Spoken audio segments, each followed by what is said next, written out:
தேவனுடைய நாமத்திற்கு மகிமை உண்டாகட்டும்.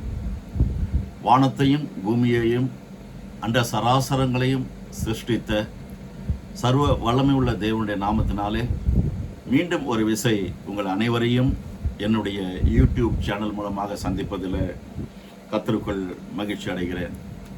அனைவருக்கும் வணக்கம். பிரியமானவர்களே, கடந்த சில வாரங்களாக 12 கோத்திரத்தாரின் சுபாவங்களை குறித்த வேத வசனங்கள் மூலமாக நாம் அவருடைய சுபாவங்கள் எப்படி இருந்தது, எப்படி அந்த சுபாவங்கள் நம்மையும் தொடர்கிறது என்று தியானிக்கும்படியாக 2 பாகங்களை கடந்து இன்று 3வது பாகத்திலே வந்து அமர்ந்திருக்கிறோம். இந்த 12 கோத்திர பிதாக்கள் என்று சொல்லுவார்கள். நான் ஏற்கனவே சொல்லியிருந்தேன், நமக்கு 12 மாதங்கள் உண்டு. அது தமிழிலும் 12 மாதங்கள் சித்திரையிலிருந்து துவங்கும், ஆங்கிலத்தில் ஜனவரியிலிருந்து துவங்குகிறது. அதே போல நமக்கு 12 கோத்திர பிரபுக்கள் உண்டு என்று வேதம் நமக்கு சொல்லுகிறது.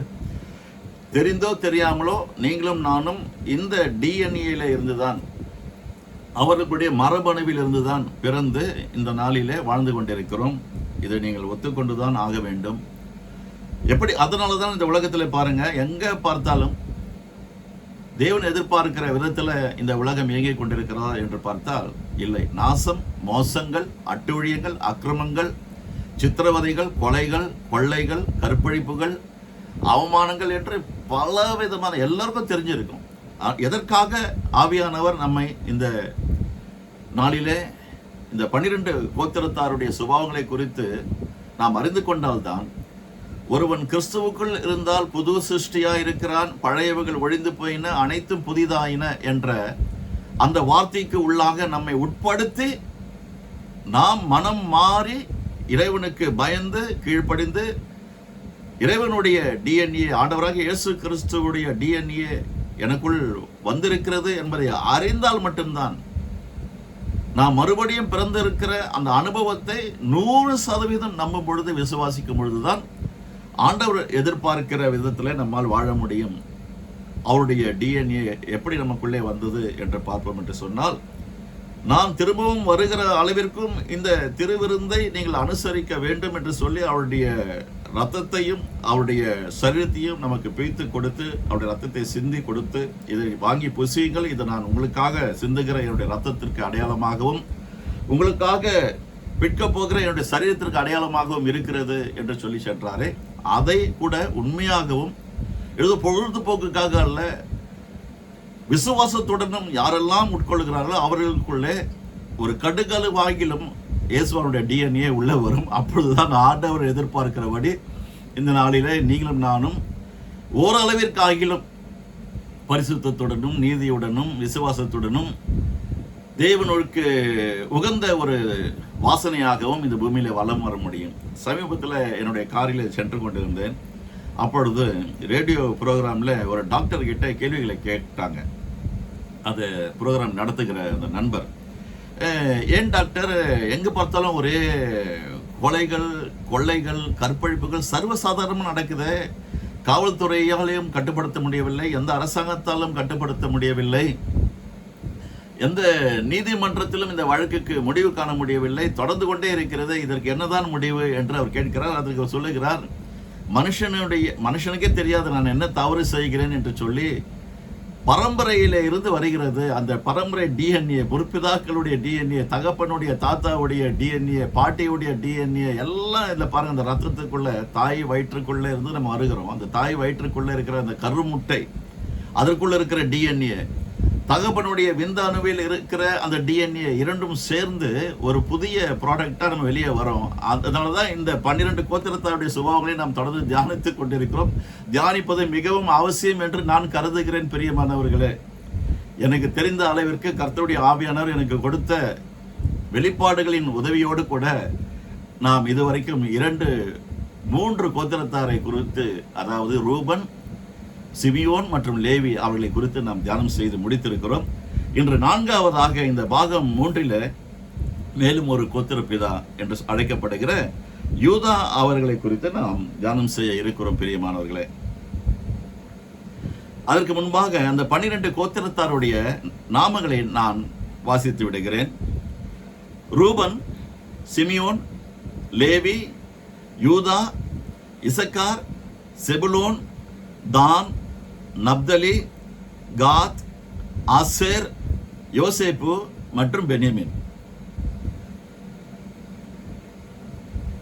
இந்த 12 கோத்திரத்தாருடைய நாமங்களிலே 3 கோத்திரத்தாரை குறித்து நாம் தியானம் செய்து முடித்திருக்கிறோம் கர்த்தருடைய கிருபையில. இன்று 4வது கோத்திர பிதாவாகிய யூதா அவர்களை குறித்து, அதாவது யாக்கோபு அவர்களுக்கு 4வதாக பிறந்த நபர் இவர் யூதா.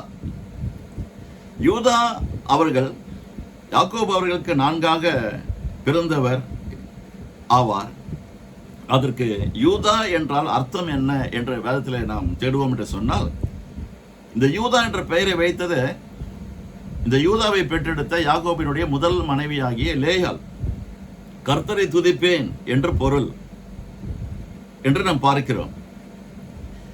இதற்கு ஆதாரமாக ஆதியாகமம் புஸ்தகம் 29:35 லேயாள் மறுபடியும் கர்ப்பவதியாகி ஒரு குமாரனை பெற்று இப்பொழுது கர்த்தரை துதிப்பேன் என்று சொல்லி அவனுக்கு யூதா என்று பெயரிட்டாள்.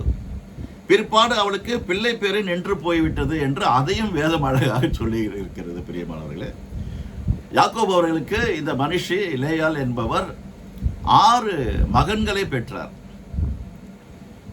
ஒரு மகளையும் பெற்றார். அந்த மகள் நிமித்தம் கடந்த பாகத்திலும் பார்த்தோம், 2 சகோதரர்கள் கொலைக்காரர்களாகவே மாறிவிட்டார்கள். அப்படி 6 ஆண் பிள்ளைகளையும் ஒரு மகளையும் பெற்றெடுத்த இந்த தாய் இவருக்கு பெயர் வைத்தது யூதா. யூதா என்றால் கர்த்தரை துதிப்பேன் என்று சொல்லி அவருக்கு அந்த பெயரை வைத்ததாக நாம் பார்க்கிறோம். சரி, இந்த யூதா வம்சத்திலே வருகிற மக்களுடைய சுபாவம் எப்படி இருக்கிறது என்பதை ஆதியாகமம் புஸ்தகத்தில் 49வது அதிகாரத்தில் 8 12 வசனங்கள் வரைக்கும் நான் வாசிக்கிறேன். யாக்கோபு அவர்கள் கண்களை மூடுவதற்கு முன்பாக ஒரு சில தினங்களுக்கு முன்பாக பிள்ளைகள் அனைவரையும் அழைத்து அவர்களை ஆசீர்வதிப்பேன் என்று அழைக்கிறார். ஆசீர்வதிப்பதற்கு முன்பாக அவர்களுடைய ஜென்ம சுபாவத்தை சொல்லிவிட்டு அவர்களை ஆசீர்வதிக்கிறார். நீ இப்படியெல்லாம் இருந்தாய், இப்படியெல்லாம் செய்தாய், ஒரு சிலராலே எனக்கு சந்தோஷம் கிடைத்திருக்கிறது, ஒரு சில பிள்ளைகளாலே எனக்கு வருத்தமும் கிடைத்திருக்கிறது என்று சொல்லி அவர்களை குறித்து வர்ணனை செய்கிறார். இன்று நாம் பார்க்க போகிறது யூதா என்ற அந்த அவருடைய 4வது பிறந்த மகனை. 8வது வசனம் இப்படியாக சொல்லுகிறது, யூதாவே, சகோதரரால் புகழப்படுபவன் நீயே, உன் கரம் உன் சத்துருக்களுடைய பிடரையின் மேல் இருக்கும், உன் தகப்பனுடைய புத்திரர் உன் முன் பணிவார்கள். யூதா பாலசிங்கம், நீ இறை கவர்ந்து கொண்டு ஏறி போனாய்.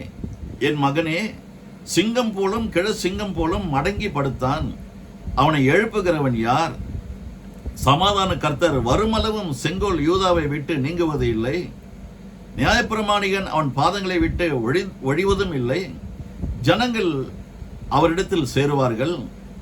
அவன் தன் கழுதை குட்டியை திராட்சை செடியிலும் தன் கோழிகை கழுதையின் குட்டியை நற்குல திராட்சை செடியிலும் கட்டுவான். திராட்சை ரசத்திலே தன் வஸ்திரத்தையும் திராட்சை பழங்களில் ரத்தத்திலே தன் அங்கியையும் தோய்ப்பான்.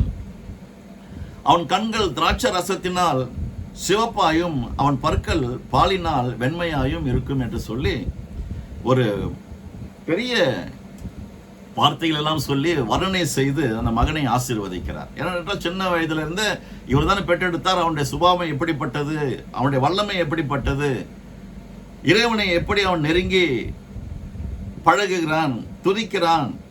எதற்காக இந்த பெயர் தன்னுடைய மனைவி யூதா என்று வைத்தார்? யூதா என்று சொன்னால் கர்த்தரை துதிப்பேன் என்ற அந்த ஒரு பொருளை உள்ளடக்கி பெயரை வைக்கும் பொழுது நம்முடைய பிள்ளைகளுக்கு, அது ஆண் பிள்ளையாக இருந்தாலும் பெண் பிள்ளையாக இருந்தாலும், இதுவும் ஒரு மிகவும் முக்கியங்க. நம்ம குழந்தைகளை பிரதிஷ்டை செய்வதற்கு முன்பாகவே ஒரு பெயரை வைக்கிறோம். அந்த பெயரை வைக்கிறதற்குபடியே இறைவன் அந்த குணாதிசயத்தையும் அந்த குழந்தைக்கு கொடுக்க வேண்டும் என்ற எண்ணத்தோடு கூட பெற்றோர்கள் பெயர் வைத்தால், லேயால் அப்படித்தான் வைத்தாள். பெயரை வைத்து தேவனை துதிப்பேன் என்று சொல்லி துதிப்பதற்காகவே ஒரு கோத்திரம் உருவாக்கப்பட்டதுதான் யூதா கோத்திரம். இந்த ஜென்ம சுபாவம் எப்படியெல்லாம் இருக்கும் என்று பார்த்தால், இந்த டிஎன்ஏல வருகிறவங்க யாக்கோபு அவர்கள் சொன்னது போல புகழின் உச்சிக்கு செல்லக்கூடியவர்களாக இருப்பார். இந்த உலகத்துல ஒரு அதிபர் என்று சொன்னால் அந்த உலகத்தில் இருக்க எல்லோருக்கும் அவருடைய அந்த அதிபருடைய பெயர் தெரியும். ஒரு வல்லரசு நாடுகளிலே இருக்கிற ஒரு அதிபர் அல்லது ஒரு ராஜா அல்லது ஒரு பிரதம மந்திரி அல்லது ஜனாதிபதி என்று கூட எடுத்துக்கொள்ளலாம். எல்லோருக்குமே தெரியும். இப்போ டொனால்ட் ட்ரம்ப் என்று சொன்னால் எல்லாருக்குமே தெரியும். எலான் மஸ்க் என்று சொன்னால் எல்லாருக்கும் தெரியும். அப்படிப்பட்ட புகழின் உச்சிக்கு செல்லக்கூடிய வர்க்கம் தான், டிஎன்ஏ தான், மரபணு தான் இந்த யூதாவினுடைய டிஎன்ஏ.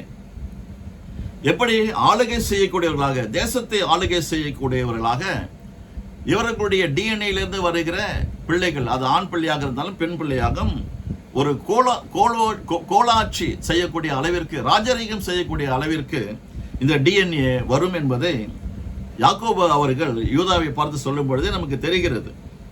அப்படி அதே போல எதிரிகளை முறியடிக்கும் வல்லமை இவர்களுக்குள்ளே விளங்கும் என்று யாக்கோபு தன்னுடைய மகனாகிய யூதாவை பார்த்து சொல்லுகிறார்.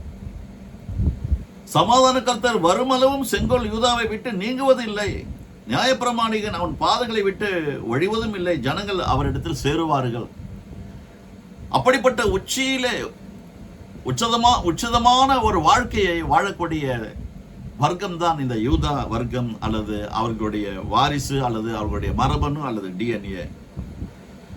தாவீது மகாராஜாவாக இருந்தாலும் சரி, இந்த மரபணுவில் தான் இருந்து தோன்றி இருக்கிறார் என்று நாம் பார்க்கிறோம். யூதா கோத்திரத்தில் தோன்றுகிறவர் தான் தாவீது மகாராஜா. சாலமோன் மகாராஜா தாவீதுடைய மகன். உரியாவின் மனைவியிடத்திலே பெற்றெடுத்த 2 ஆண் பிள்ளைகளிலே இரண்டாவது பிறந்த மகன் தான் சாலமன் மகாராஜா. அவர் எப்படிப்பட்ட ஒரு ராஜ ரீகம் செய்தார் என்பது உங்களுக்கும் தெரியும், எனக்கும் தெரியும். இவர்களுக்குள்ள எப்படிப்பட்ட ஒரு வல்லமை இருக்கும் என்று பார்த்தால், எதிரிகளை குறித்து அவர்கள் பயப்படவே மாட்டார்கள், எந்த சூழ்நிலை பயப்பட மாட்டார்கள். அப்படிப்பட்ட குணாதிசயம் உங்களுக்குள்ளே இருக்கிறது என்று சொன்னால் கர்த்தருக்கு ஸ்தோத்திரம். எது வந்தாலும் பரவாயில்லை, நான் எதிர்கொள்ளுவேன், இறைவன் என்னோடு கூட இருக்கிறார், என் தேவனுடைய நாமத்தினாலே நான் ஜெயம் கொள்ளுவேன், உம்மாலே நான் ஒரு மதிலை தாண்டுவேன். அப்படிப்பட்ட ஒரு தைரியம், அது சிங்கம் வந்தாலும் சரி, கரடி வந்தாலும் சரி, பீத்து போடக்கூடிய தைரியம் தாவீதுக்குள் இருந்தது. ஏனென்றால் தாவீது இந்த யூதா கோத்திரத்தில், அந்த வம்சத்தில் இருந்துதான் தோன்றுகிறார். ஒரு பெரிய ராட்சசன் இஸ்ரேல் தேசத்திலே தினந்தோறும் வந்து ஜீவனுள்ள தேவனை பழித்துக் கொண்டிருந்தான், சபித்துக் கொண்டிருந்தான். ஒரு சின்ன சிறுவனாக தோன்றிய அந்த காலத்தில் 16, 18 வயது அல்லது 20 வயதுக்குள், 16 20 வயதுக்குள் இருக்கிற அந்த தாவீது என்கிற அந்த சிறுவன் சவுல் ராஜாவிடத்தில் பர்மிஷன் கேட்கிறார். நீங்கள் யாரும் இவனுக்கு பயப்பட தேவையில்லை, நான் இவனை எதிர்கொள்ளுவேன், இவனுடைய தலையை நான் வெட்டுவேன், சீவுவேன், பட்சிகளுக்கு இரையாக கொடுப்பேன் என்று சொல்லி விசுவாசத்தோடு கூட பேசுகிறார். அப்படிப்பட்ட டிஎன்ஏ தான் இந்த யூதா டிஎன்ஏ. கோலியாத்தையும் வீழ்த்தினவர் தாவீது. அதே மாதிரி சவுலுக்கும் சிம்ம சொப்பனமாக இருந்தவர், சவுலுடைய சிம்மாசனத்தை அவருக்கு பிறகு அலங்கரித்தவர் இந்த தாவீது மகாராஜா. எப்படிப்பட்ட டிஎன்ஏ இது! இந்த 4வது மகனாக பிறந்த இந்த யூதாவை 3வது பாகத்திலே தியானம் செய்து கொண்டிருக்கிறோம் பிரியமானவர்களே. இதையெல்லாம் நாம் தியானம் செய்து பார்க்கும் பொழுதுதான் நாம் எந்த கோத்திரத்தில் பிறந்திருக்கிறோம், நம்முடைய குணாதிசயம் எந்த கோத்திரத்தாருடைய டிஎன்ஏ ஒத்து போகிறது என்பதையெல்லாம் நான் கடந்த பாகத்தில் சொல்லியிருந்தேன். என்னுடைய டிஎன்ஏ எப்படிப்பட்ட டிஎன்ஏ, அந்த குணாதிசயம் எப்படி இருக்கிறது, நான் எப்படி வாழ்ந்து கொண்டிருக்கிறேன், அந்த டிஎன்ஏவிற்கு ஏன் இப்படிப்பட்ட ஒரு சிறப்பு அம்சங்கள் என்றெல்லாம் நான் சொல்லிக் கொண்டிருந்தேன். என்னாகமம் 18வது அதிகாரம் 20வது வசனத்தில் ஆண்டவர் அழகாக சொல்லுகிறார், நானே உனக்கு பங்கு, நானே உனக்கு பாகம். அப்படிப்பட்ட டிஎன்ஏ தான்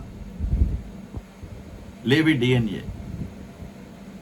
இறைவனிடத்திலிருந்து டைரக்டா அவங்க ஆசீர்வாதத்தை பெற்றுக்கொள்வாங்க. இந்த உலகத்திலிருந்து வரவே வராது. அவங்க தூக்கிட்டு இருந்தா கூட கதவை தட்டி கொடுக்கக்கூடிய அளவிற்கு இறை தூதர்கள் வந்து அவர்களை ஆசீர்வதித்து போவார்கள். அப்படிப்பட்ட டிஎன்ஏ லேவி டிஎன்ஏ. கர்த்தருக்கு ஸ்தோத்திரம். இந்த டிஎன்ஏல இருந்து தான் உங்களையும் என்னையும் ரட்சித்த ஆண்டவராகிய இயேசு கிறிஸ்து இந்த பூமியில அவதரித்தார். இந்த இயேசுவானவரை குறித்து அவருடைய பிளட் லைன்ல இருந்து வருகிற ரட்சிக்கப்பட்ட ஜனங்களாகிய நீங்களும் நானும் எப்படி இருக்கிறோம், எப்படி இருக்க வேண்டும் என்று ஆண்டவர் எதிர்பார்க்கிறார் என்பதை குறித்து நாம் தியானம் செய்ய போகிறோம். அதற்கு முன்பாக இந்த யூதா, யாக்கோபு அவர்களுக்கு பிறந்த 4வது மகன் என்று அழைக்கப்படுகிற இந்த யூதா, ஆதியாகம புஸ்தகத்திலே 37வது அதிகாரம் 26 மற்றும் 27 வசனங்களை நான் வாசிக்கிறேன். அப்பொழுது யூதா தன் சகோதரரை நோக்கி, நாம் இப்பொழுது தியானம் செய்து கொண்டிருக்கிறோமே கோத்திர பிதாவாகிய யூதா, அவரை குறித்து தான் ஆதியாகம புஸ்தகம் 37வது அதிகாரத்தில் இப்படியாக சொல்லப்பட்டிருக்கிறது. 26வது வசனத்திலிருந்து வாசிக்கிறேன். அப்பொழுது யூதா தன் சகோதரரை நோக்கி, நாம் நம்முடைய சகோதரனை கொன்று அவன் ரத்தத்தை மறைப்பதினால் லாபம் என்ன? அவனை இந்த இஸ்மவேலருக்கு விற்று போடுவோம், வாருங்கள், நமது கை அவன் மேல் படாதிருப்பதாக, அவன் நம்முடைய சகோதரனும் நம்முடைய மாம்சமுமாய் இருக்கிறானே என்றான். அவன் சகோதரர் அவன் சொல்லுக்கு இணங்கினார்கள். இந்த யூதா எப்படி கேட்டீங்கன்னா, யோசேப்பை குறித்து தான் அவர் அங்க சொல்றாரு. யோசேப்பு என்றாலே சொபனக்காரன். அவன் வாழ்ந்து கொண்டு இருந்தால் தானே நாம் எல்லோரும் அவனுக்கு முன்பாக பணிவோம், இறங்கி போய்விடுவோம். அவன் கடைசியாக பிறந்தான், 11வதாக பிறந்திருக்கிறான். அவன் முன்பாக பிறந்த நம்ம எல்லாரையும் வந்துட்டு அவன் காலில் விழணும் அப்படின்னு சொல்லிட்டு கனவு கண்டதா சொல்றானே, இது எப்படி நடக்கும், அவன் உயிரா இருந்தாதானே அப்படி சொல்லிட்டு எல்லாரும் சேர்ந்து திட்டம் போடுறாங்க. திட்டம் போட்டு அவனை கொன்றே போடணும் முடிவு பண்ணிட்டாங்க. அந்த சாகடிப்பதற்கு சம்மதம் தெரிவிக்காமல் உயிரோட இந்த பாழான கண்டத்தில் இறக்கி விட்டுருவோம், அவனை கொன்று நாம் என்னத்தை வாரி கொண்டு போகிறோம் என்று சொல்லி அவங்க மைண்டை சேஞ்ச் பண்ணது இந்த யூதா தான். நண்பர்களே, விசுவாசிகளே, நீங்கள் இப்படிப்பட்ட சுபாவம் இருக்கிறதா என்று யோசித்து பாருங்கள். ஒருவேளை அப்படிப்பட்ட இரக்க குணம் ஒரு கொலைக்கு நியமிக்கப்படுகிறான், அவனை எப்படி ஆகிலும் நான் அவனை கொலையிலிருந்து, இந்த சிச்சுவேஷன்ல இருந்து அவனை விடுதலை செய்ய வேண்டும் என்று நீங்கள் நினைக்கக்கூடியவராக அப்படி யோசித்து பார்ப்பீர்கள் என்று சொன்னால், நான் அப்படிப்பட்ட குணாதிசயத்தில் தான் இருக்கிறேன் என்று சொன்னால் நீங்க யோசிக்கவே வேண்டாம், நீங்க இவருடைய டிஎன்ஏல இருந்து வரீங்கன்னு அர்த்தம். சிலர் கொலை செய்ய தீர்மானிக்கிறார்கள், கொலை செய்கிறார்கள், கூலிப்படையாக மாறிவிடுகிறார்கள். அதுவெல்லாம் போன டிஎன்ஏல பார்த்தோம். சிமியோன் மற்றும் லேவி, அதுக்கெல்லாம் முற்றுப்புள்ளி ஆண்டவராக இயேசு கிறிஸ்து. எல்லாம் முடிந்தது என்று சொன்னாரு. திருச்சியில ஒரு இளம் வயது உள்ள ஒரு போதகர் ஒரு பாடலை பாடியிருந்தார். அது எங்களுடைய சபையில கூட அடிக்கடி பாடுவோம். வைத்தீரே முற்றுப்புள்ளியை என் பாவ சாபங்களுக்கு அப்படின்னு வரும். வைத்தீரே முற்றுப்புள்ளியை. இதை நீங்க நம்பணும். இதை நீங்களும் நானும் விசுவாசித்தால் தான் அந்த டிஎன்ஏல இருந்து நம்ம ஆட்டோமேட்டிக்கா வருதுங்க. நீங்க அவாய்ட் பண்ணவே முடியாது. ஒத்துக்கொண்டு தான் நாங்கள் டாக்டர்களுக்கு போய் கேட்டு பாருங்க சொல்லுவாங்க. அந்த சுபாவம் நமக்குள்ள டாமினேட் பண்ணிக்கிட்டு தான் இருக்கு. சபைக்கு போகிறோம், சபையில போறவங்க எல்லாமே 100% விசுவாசிகளா என்று பார்த்தால் உங்களுக்கும் தெரியும், எனக்கும் தெரியும், அரைகுறை விசுவாசிகள் நிறைய பேர் உண்டு. நிறைகுடம் தழும்பாது, ஆனால் அரைகுடம் தழும்பும். அப்படிப்பட்ட விசுவாசிகள் நிறைய பேரை பார்க்கிறோம். என்ன எல்லாரும் ஆசீர்வதிக்கப்பட்டிருக்கிறார்கள் என்று சொன்னால் அது காரணம் என்ன என்று பார்த்தால், என் நாமத்தை அறிந்தபடியினால், என் நாமத்தை அறிந்த அவனை உயர்ந்த அடைக்கலத்தில் கொண்டு வந்து வைப்பேன். அதை கூட நாம் தியானம் செய்தோம். அப்படி நாமத்தை அறிந்து கொண்டாலே அவ்வளவு ஆசீர்வாதம் வருது. அதனால தான் எந்த டினாமினேஷனாக இருந்தாலும் சரி, அது கேத்தலிக்காக இருந்தாலும் சரி, சிபிஎம் ஆக இருந்தாலும் சரி, சிஎஸ்ஐ ஆக இருந்தாலும் சரி, பெண்டகாஸ்டராக இருந்தாலும் சரி, பிரதரனாக இருந்தாலும் சரி, லூதரனாக இருந்தாலும் சரி, எந்த டினாமினேஷனாக இருந்தாலும் சரி, அவருடைய நாமத்தை அறிந்து சபைக்கு போறோம் வரோம், அதுலயே அவ்வளவு ஆசீர்வாதம் இருக்கு. அதனால தான் எல்லாருமே ரொம்ப ஹாப்பியா நம்ம இருக்கிறோம். ஆனால் மரபணு மாறி இருக்கிறதா என்று பார்த்தால் அவருடைய கிரியைகளிலே அது தெரிஞ்சிடும். நல்லா பேசுவாங்க, கொள்ளுவாங்க. ஆனா கல்யாணம் வரும்பொழுது இந்த ஜாதியில தான் நான் என் பெண்ணை கொடுப்பேன், இந்த ஜாதி மகனுக்கு தான் என்னுடைய மகளை கட்டி கொடுப்பேன், வந்துடுறாங்களா இல்லையா? அது அந்த டிஎன்ஏ அப்படிதான் பேசும். முற்றுப்புள்ளி வச்சாரு நம்முடைய ஆண்டவர். அவர் மேல நம்ம கண்ணோக்கமா விசுவாசமா இருக்கிறதுக்கு மறந்து போகிறோம். ஆனா நல்லா இருக்கிறோம். ஆண்டவர் வந்துட்டு பாருங்க, அவர் எவ்வளவு வேணும் மாறுகிற தேவன் அல்ல, நான் மனுஷன் அல்ல மாறுவதற்கு, நான் தேவன், நான் மாறாதவர் என்று சொல்லுகிறார். இயேசு அவரை குறித்து வேதம் சொல்லுகிறது, அவர் நேற்றும் இன்றும் என்றும் மாறாதவர். யெகோவா தேவனை குறித்து யாத்ராகம புத்தகத்தில் பார்க்கிறோம், ஐ ஆம் தட் ஐ ஆம், நான் இருக்கிறவராகவே இருக்கிறேன், ஐ சேஞ்ச் நாட். இந்த தேவனுடைய குணாதிசயத்தில் அப்படி இருக்கிறதுனால தான் அவருடைய நாமத்தை அறிந்து கொண்டு சபைக்கு போகிற வருகிற. பைபிளை படிக்காதவங்க கூட எவ்வளவு பேர் கோட்டீஸ்வரர்களா இருக்கிறாங்கன்னு எனக்கு தெரியுங்க. பைபிளை தொட்டதில்லை, தொட்டாலுமே வாசித்தாலுமே எனக்கு தூக்கம் வருதுன்னு சொல்றவங்களாம் நல்லா இருக்கிறாங்க, கோட்டீஸ்வரர்களா இருக்கிறாங்க. பணத்துல நல்லா இருக்கிறாங்க, ஆனா குணத்துல தேவனை எதிர்பார்க்கிற அளவிற்கு அவங்களால ஷைன் பண்ண முடியல. அதற்கு காரணம் என்ன? வைத்திரே முற்றுப்புள்ளியை அதை அவங்க சிந்திக்கணும், தவறிட்டாங்க. இந்த யூதா உடைய டிஎன்ஏ என்ன பண்ணுதுன்னா, தன் சகோதரன் நல்லா இருக்கணும், அவன் சாகக்கூடாது அப்படின்னு சொல்லிட்டு ஒரு அவர் காப்பாற்றுவதற்காக துடிக்கிற ஒரு உள்ளம் இருக்கிறதா? அப்படிப்பட்ட குணாதிசயம் உங்கள் குடும்பத்தில் பிறந்த உங்களுக்கு அது இருக்கும் என்று சொல்ல கர்த்தருக்கு ஸ்தோத்திரம். அவருக்கு கொடான கொடி நன்றியை நீங்கள் தெரிவித்தே ஆக வேண்டும். அன்று யூதா தன் சகோதரனாகிய யோசேப்பை மரணத்திற்கு விலக்கி மீட்டது போல இந்த டிஎன்ஏவிலிருந்து தோன்றுகிற நமது இரட்சகர் அவரது சகோதரர்களாகிய நம் அனைவரையும், அதாவது உங்களையும் என்னையும் மரணத்திற்கு விலக்கி மீட்டுக் கொண்டார். மீட்டுக் கொண்டாரா இல்லையா? அவர் நம்முடைய மீட்பர் தானே, உலக மீட்பர் அவர், உலகத்திற்கே இரட்சகர் அவர். இவர் எந்த டிஎன்ஏல வருகிறார்? நம்முடைய ஆண்டவராக இயேசு கிறிஸ்து யூதா கோத்திரத்து ராஜசிங்கம் அவர். யூதாவின் ராஜசிங்கம் நீரே, அல்பாவும் ஓமேகாவும் நீரே. எவ்வளவு ஒரு அருமையான பாட்டு. யூத ராஜசிங்கம் அந்த கோத்திரத்திலிருந்து வந்தபடினாலதான் அன்னைக்கு யோசேப்பை உயிரோடு காப்பாற்றின இந்த யூதா, இன்று தியானம் செய்து கொண்டு இருக்கிற இந்த யூதா, அவர் எப்படி அந்த நாளிலே தன்னுடைய சகோதரனை காப்பாற்றினாரோ அதே போல் உங்களுக்கும் எனக்கும் முன்பாக பிறந்த பிதாவாகிய தேவன் சொல்லுகிறார், இதோ என்னுடைய நேசகுமாரன், ஒன்லி பிகாட்டன் சன் ஜீசஸ், ஒரே பேரான குமாரன், நேசகுமாரன் ஆண்டவராகிய இயேசு கிறிஸ்து. அவர் எந்த டிஎன்ஏலிருந்து வருகிறார்? இந்த யூத கோத்திரம் என்ற அந்த மரபணுவிலிருந்து வருகிறார். அந்த மரபணுவிலிருந்து தோன்றுகிற அவரை நீங்களும் நானும் ரட்சகராக, ஆண்டவராக, மீட்பராக ஏற்றுக்கொண்டு விசுவாசித்து வாயினால் அறிக்கை செய்யும் பொழுது ரட்சிக்கப்படுகிறோமே, அந்த ரட்சிப்புக்குள்ளாக அவருடைய ஜீவன் உள்ளே செல்கிறது. நம்முடைய ஆவியில அவருடைய ரத்தத்தின் மூலமாக, அவர் பிட்டு கொடுத்த அவருடைய சரீரத்தின் மூலமாக அவருடைய டிஎன்ஏ நமக்குள்ள போகுதுங்க.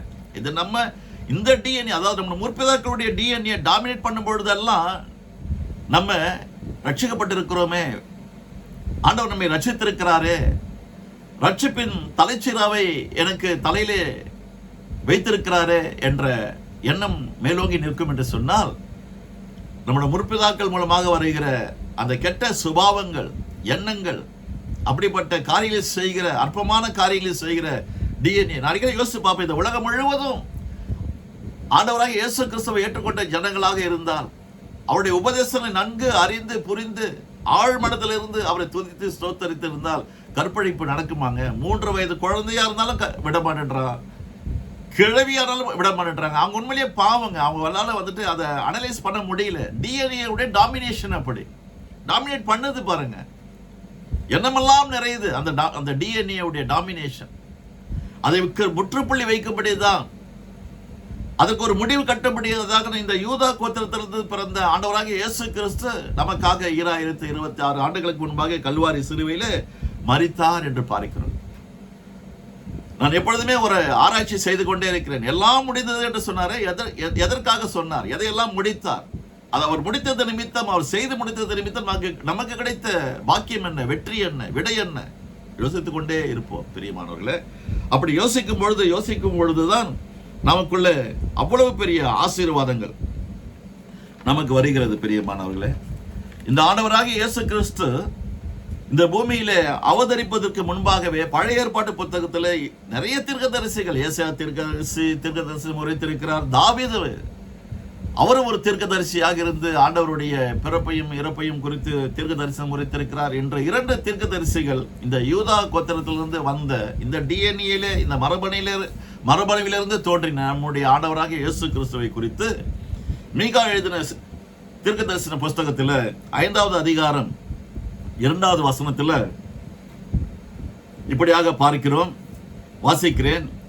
எப்பிராத்தா எனப்பட்ட பெத்லகேமே, நம்முடைய ஆண்டவராக இயேசு கிறிஸ்து பெத்லகேமில் பிறந்தாருங்க. எப்பிராத்தா எனப்பட்ட பெத்லகேமே, நீ யூதாவில் உள்ள ஆயிரங்களுக்குள்ளே சிறியதாய் இருந்தும் இஸ்ரவேலை ஆளப்போகிறவர் உன்னிடத்தில் இருந்து புறப்பட்டு என்னிடத்தில் வருவார்.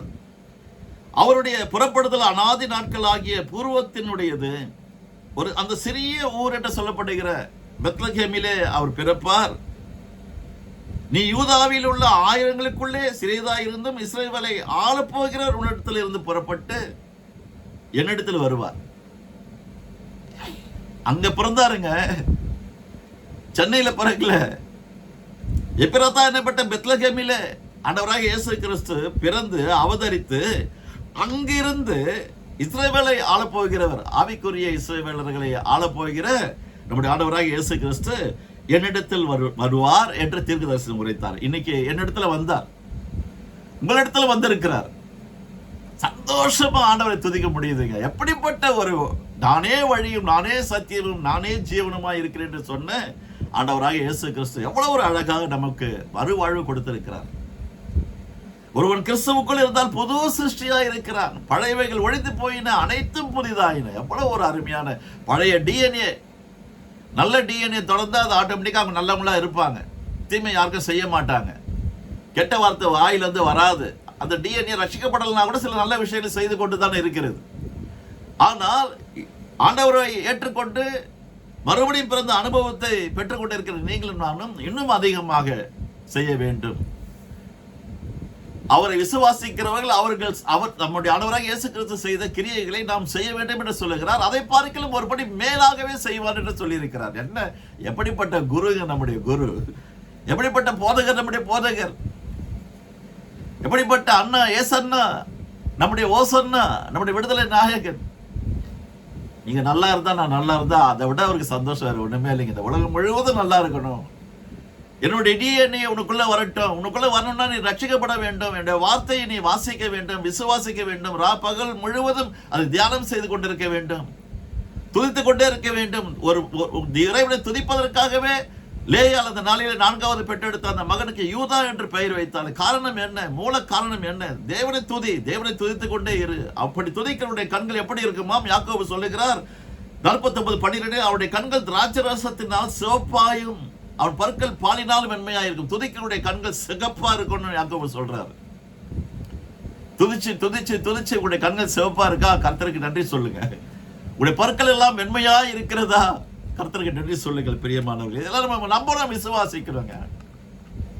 அந்த காலத்துல எங்க அம்மா சொல்லுவாங்க, நம்புகிறவனுக்கு நடராஜா, நம்பாதவனுக்கு யமராஜான்னு சொல்லுவார்கள். ஒரு காமெடிக்காக, ஒரு ஜோக்குக்காக சொல்லுகிறேன். அதுல ஒரு உண்மை இருக்கு பாருங்க.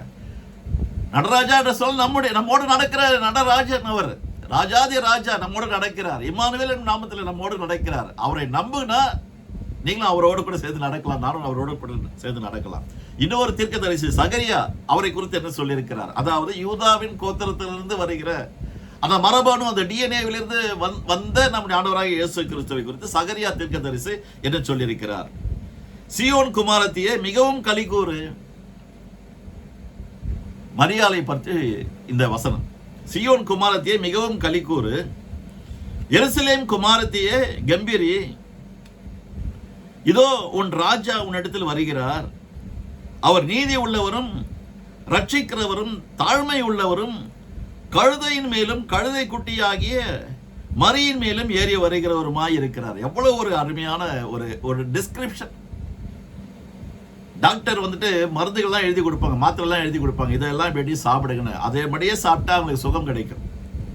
நான் வந்துட்டு அதையும் நம்புறேன். ஆனால் அதை விட மேலாக நானே உன் பரிகாரியாகிய கர்த்தர் என்று சொன்னார். பத்தியில அவரை தான் நான் அதிகமாக நம்பர் 1 டாக்டர் இந்த வேர்ல்டு.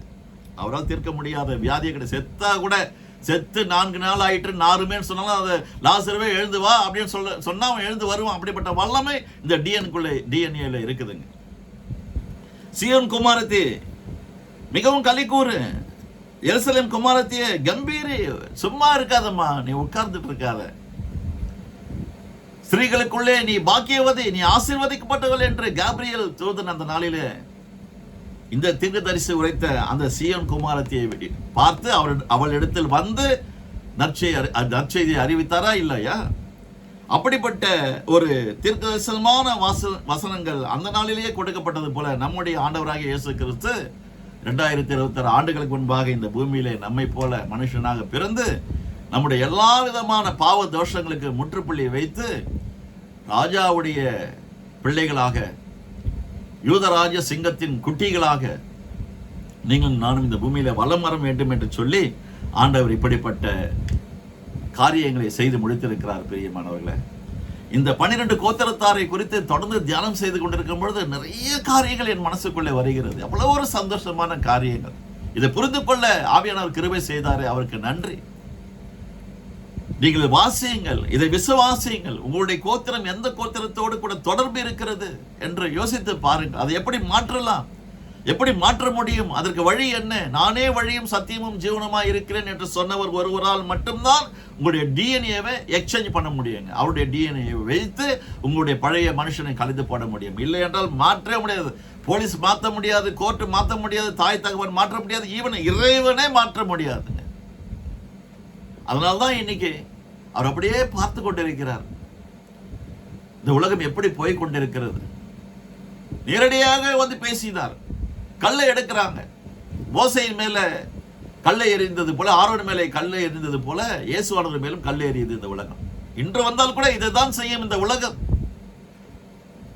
இந்த உலகம் முழுவதும் மாற்றப்பட வேண்டும் என்று சொன்னால் ஆண்டவராக இயேசு கிறிஸ்துவனுடைய டிஎன்ஏ, அவருடைய வித்து நமக்குள்ளே வர வேண்டும். அவருடைய வித்து எங்க இருக்கிறது? அவருடைய வார்த்தைகளுக்குள் இருக்கிறது, வார்த்தைகளுக்குள் இருக்கிறது, அவருடைய ஒளியினுள் இருக்கிறது, அவருடைய ஆவியினுள் இருக்கிறது.